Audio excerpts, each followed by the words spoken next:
Russia warns U.S. plans to buy weapons for Venezuelan opposition Tehran, FNA. The U.S. is considering the possibility of buying weapons for the Venezuelan opposition in one of Eastern European countries, Russian Foreign Ministry spokeswoman Maria Zakharova stated. We have information that companies from the U.S. and its NATO allies are considering the possibility of buying a large batch of weapons in one of Eastern European countries in order to provide them to the Venezuelan opposition.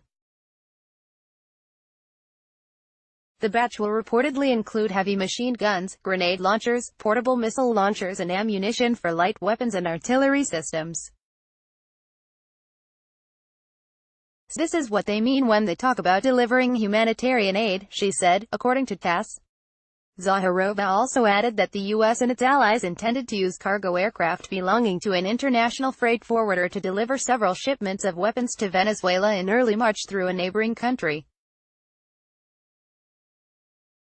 There is also a Ukrainian trace in this brazen plan.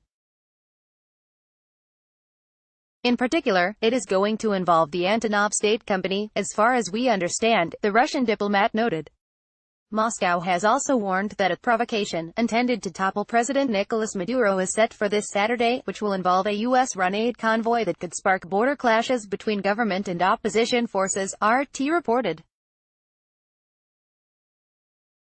Crisis-plagued Venezuela is now on the brink of sliding into all-out turmoil, Zakharova told reporters on Friday, warning that Saturday would be crucial for President Nicolas Maduro's government. A dangerous large-scale provocation is scheduled for February 23, she warned.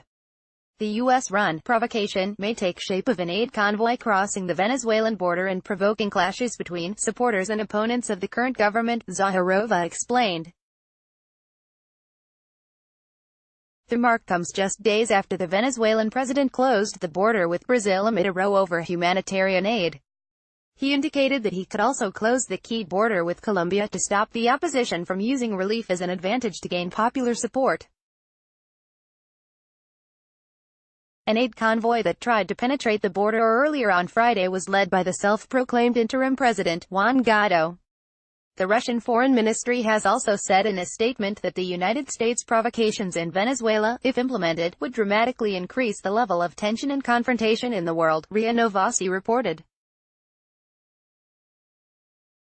Zakharova stated that U.S. plans to deliver humanitarian aid to Venezuela could lead to clashes and would create a convenient pretext for the removal of Maduro from power.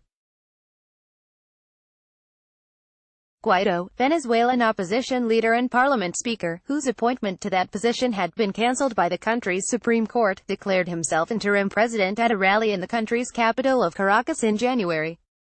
Several countries, including the United States, Lima Group members, excluding Mexico, Australia, Albania, Georgia and Israel, as well as the Organization of American States, recognized him. In contrast, Russia, Belarus, Bolivia, Iran, Cuba, Nicaragua, El Salvador, Syria and Turkey voiced support for Maduro, while China called for resolving all differences peacefully and warned against foreign interference. The United Nations Secretary-General, in turn, called for dialogue to resolve the crisis. In February, most of the European Union member states recognized Guaido as Venezuela's interim president.